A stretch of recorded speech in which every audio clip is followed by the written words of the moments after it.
ओम शांति। आज है 24 जनवरी 2025 की शिव बाबा की वाणी। शिव बाबा कहते हैं, मीठे बच्चे, तुम एक बाप की डायरेक्शन पर चलते चलो तो बाबा तुम्हारा रिस्पॉन्सिबल है।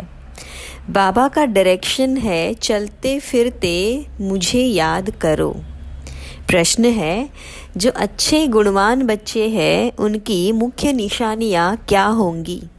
उत्तर, वह कांटों को फूल बनाने की अच्छी सेवा करेंगे, किसी को भी कांटा नहीं लगाएंगे, कभी भी आपस में नहीं लड़ेंगे, किसी को भी दुख नहीं देंगे। दुख देना भी कांटा लगाना है। गीत है, यह वक्त जा रहा है। ओम शांति।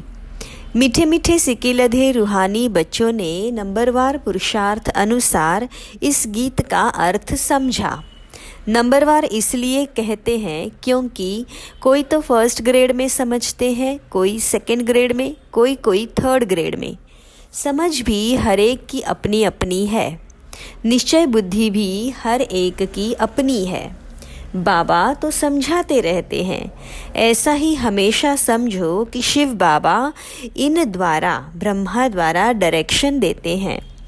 तुम आधा कल्प आसुरी डायरेक्शन पर चलते आए हो। अब ऐसे निश्चय करो कि हम अब ईश्वरीय डायरेक्शन पर चलते हैं तो हमारा बेड़ा पार हो सकता है। अगर ईश्वरीय डायरेक्शन ना समझ मनुष्य का डायरेक्शन समझा तो मूंझ पड़ेंगे। बाबा कहते हैं, मेरे डायरेक्शन पर चलने से फिर मैं रिस्पॉन्सिबल हूँ ना। इन द्वारा जो कुछ होता है उनकी एक्टिविटी का मैं ही रिस्पॉन्सिबल हूँ, उसको हम राइट करेंगे।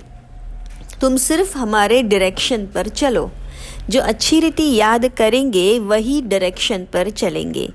कदम कदम ईश्वरीय डायरेक्शन समझ चलेंगे तो कभी घाटा नहीं होगा, निश्चय में ही विजय है। बहुत बच्चे इन बातों को समझते नहीं है। थोड़ा ज्ञान आने से देह अभिमान आ जाता है। योग बहुत ही कम है। ज्ञान तो है हिस्ट्री ज्योग्राफी को जानना, यह तो सहज है। यहाँ भी मनुष्य कितनी साइंस आदि पढ़ते हैं, ये पढ़ाई तो इजी है, बाकी मेहनत है योग की। कोई कहे, बाबा हम योग में बहुत मस्त रहते हैं, बाबा मानेगा ही नहीं। बाबा हर एक की एक्ट को देखते हैं। बाबा को याद करने वाला तो मोस्ट लवली होगा। याद नहीं करते हैं, इसीलिए उल्टा सुल्टा काम हो जाता है। बहुत रात दिन का फर्क है। अभी तुम इस सीढ़ी के चित्र पर भी अच्छी रीति समझा सकते हो। इस समय है कांटों का जंगल, यह बगीचा नहीं है। यह तो क्लियर समझाना चाहिए कि भारत फूलों का बगीचा था। बगीचे में कभी जंगली जानवर रहते हैं क्या? वहाँ तो देवी देवता रहते हैं। बाप तो है ही हाईएस्ट अथॉरिटी, और फिर यह प्रजापिता ब्रह्मा भी तो हाईएस्ट अथॉरिटी ठहरे। यह दादा है सबसे बड़ी अथॉरिटी, शिव और प्रजापिता ब्रह्मा। आत्माएं हैं शिव बाबा के बच्चे, और फिर साकार में हम भाई बहन सब है प्रजापिता ब्रह्मा के बच्चे। यह है सब का ग्रेट ग्रेट ग्रैंडफादर। ऐसे हाईएस्ट अथॉरिटी के लिए हमको मकान चाहिए। ऐसे तुम लिखो, फिर देखो बुद्धि में कुछ आता है। शिव बाबा और प्रजापिता ब्रह्मा आत्माओं का बाप और सब मनुष्य मात्र का बाप। यह पॉइंट बहुत अच्छी है समझाने की, परंतु बच्चे पूरी रीति समझाते नहीं हैं, भूल जाते हैं। ज्ञान की मगरूरी चढ़ जाती है, जैसे कि बाप दादा पर भी जीत पा लेते हैं। यह दादा कहते हैं, मेरी भल न सुनो, हमेशा समझो शिव बाबा समझाते हैं, उनकी मत पर चलो। डायरेक्ट ईश्वर मत देते हैं कि ये करो, रिस्पॉन्सिबल हम हैं। ईश्वरीय मत पर चलो, यह ईश्वर थोड़े ही है, तुमको जो ईश्वर से पढ़ना है ना। हमेशा समझो यह डायरेक्शन ईश्वर देते हैं। ये लक्ष्मी नारायण भी भारत के ही मनुष्य थे ना। यह भी सब मनुष्य है, परंतु यह शिवालय के रहने वाले हैं, इसीलिए उन्हें सब नमस्ते करते हैं। परंतु बच्चे पूरा समझाते नहीं हैं, अपना नशा चढ़ जाता है। डिफेक्ट में तो बहुत बहुत आते हैं। जब पूरा योग हो तब विकर्म विनाश हो। विश्व का मालिक बनना कोई मासी का घर थोड़े ही है। बाबा देखते हैं माया एकदम नाक से पकड़कर गटर में गिरा देती है। बाप की याद में तो बड़ी खुशी में प्रफुल्लित रहना चाहिए। सामने एम ऑब्जेक्ट खड़ी है। यह हम लक्ष्मी नारायण बन रहे हैं। भूल जाने से खुशी का पारा नहीं चढ़ता है। कहते हैं हमको निष्ठा में बिठाओ, बाहर में हम याद नहीं कर सकते हैं।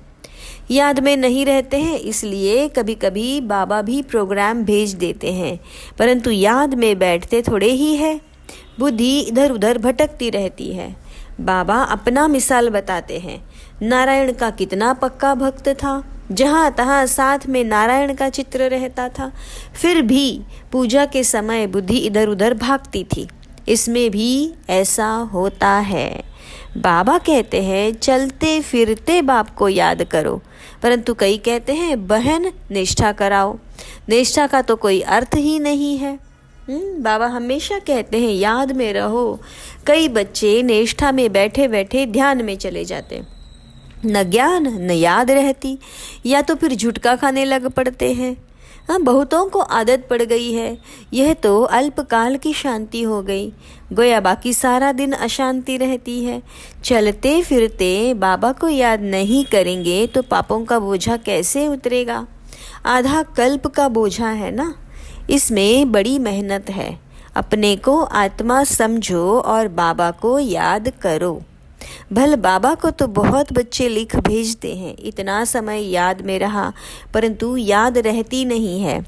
चार्ट को समझते ही नहीं है। बाबा बेहद का बाप है, पतित पावन है तो खुशी में रहना चाहिए। ऐसे नहीं हम तो शिव बाबा के हैं ना। ऐसे भी बहुत है, समझते हैं हम तो बाबा के हैं, लेकिन याद बिल्कुल करते नहीं। अगर याद करते होते तो फिर पहले नंबर में जाना चाहिए। किसको समझाने की भी बड़ी अच्छी बुद्धि चाहिए। हम तो भारत की महिमा करते हैं। नई दुनिया में आदि सनातन देवी देवताओं का राज्य था। अभी है पुरानी दुनिया, आयरन एज, वह है सुख धाम, यह है दुख धाम। भारत गोल्डन एज था तो इन देवताओं का राज्य था। कहते हैं हम कैसे समझे कि इनका राज्य था। यह नॉलेज बड़ी वंडरफुल है। जिसकी तकदीर में जो है, जो जितना पुरुषार्थ करते हैं वह देखने में तो आता है। तुम एक्टिविटी से जानते हो तो है तो कलियुगी भी मनुष्य तो सतयुगी भी मनुष्य ही है।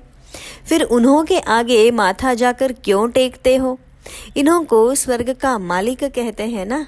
कोई मरता है तो कहते हैं फलाना स्वर्गवासी हुआ, यह भी नहीं समझते। इस समय तो सब नरकवासी है, ज़रूर पुनर्जन्म भी यहाँ ही लेंगे।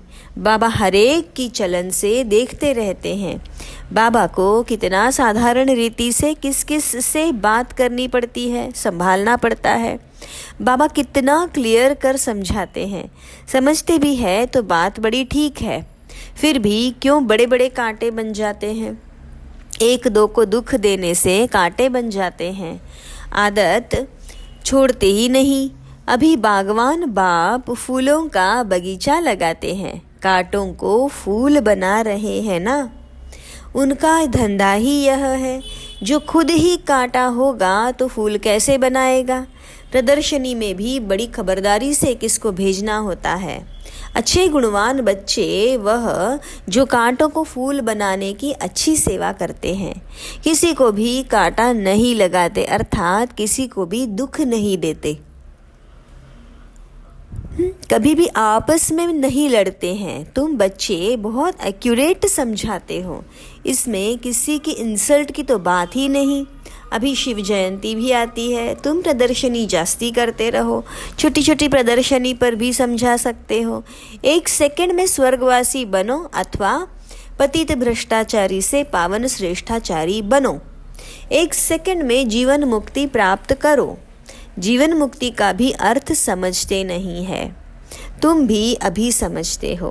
बाप द्वारा सबको मुक्ति, जीवन मुक्ति मिलती है, परंतु ड्रामा को भी तो जानना है।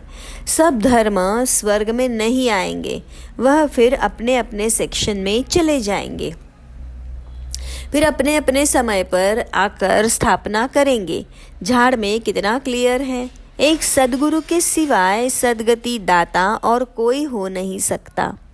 बाकी भक्ति सिखलाने वाले तो ढेर गुरु है, सद्गति के लिए मनुष्य गुरु हो नहीं सकता, परंतु समझाने का भी अक्ल चाहिए।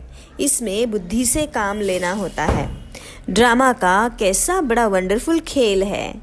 तुम्हारे में भी बहुत थोड़े हैं जो इस नशे में रहते हैं। अच्छा, मीठे मीठे सिक्की लधे बच्चों प्रति माता पिता बाप दादा का याद, प्यार और गुड मॉर्निंग। रूहानी बच्चों, बाप की रूहानी बच्चों को नमस्ते। हम रूहानी बच्चों की रूहानी बाप दादा को याद, प्यार, गुड मॉर्निंग, नमस्ते, शुक्रिया। शुक्रिया बाबा, शुक्रिया। रात्रि क्लास 18 मार्च 1968। तुमको वास्तव में शास्त्रों पर वाद विवाद करने की कोई दरकार ही नहीं है। मूल बात है ही याद की, और सृष्टि के आदि मध्य अंत को तुम्हें समझना है। चक्रवर्ती राजा बनना है, इस चक्र को ही सिर्फ समझना है। इनका ही गायन है सेकंड में जीवन मुक्ति। तुम बच्चों को वंडर लगता होगा, आधा कल्प भक्ति चलती है, ज्ञान रिंचक नहीं है। ज्ञान है ही बाबा के पास, बाबा द्वारा ही जानना है। यह बाबा कितना अनकॉमन है, इसीलिए कोटों में कोई कोई निकलते हैं। वह टीचर्स ऐसे ही थोड़े ही कहेंगे। यह तो कहते हैं मैं ही बाप टीचर गुरु हूँ, तो मनुष्य सुनकर वंडर खाएंगे। भारत को मदर कंट्री कहते हैं क्योंकि अम्बा का नाम बहुत बाला है। अम्बा के मेले भी बहुत लगते हैं। अम्बा मीठा अक्षर है। छोटे बच्चे भी माँ को प्यार करते हैं ना, क्योंकि माँ खिलाती पिलाती संभालती है। अब अम्बा का भी बाबा चाहिए ना। यह तो बच्ची अडॉप्टेड है, पति तो है नहीं। यह नई बात है ना। प्रजापिता ब्रह्मा तो ज़रूर अडॉप्ट करते होंगे। ये सभी बातें बाप ही आकर तुम बच्चों को समझाते हैं। अम्बा का कितना मेला लगता है, पूजा होती है, क्योंकि बच्ची ने बहुत सर्विस की है। मम्मा ने जितने को पढ़ाया होगा उतना और कोई पढ़ा ना सके। मम्मा का नामाचार बहुत है, मेला भी बहुत बड़ा लगता है।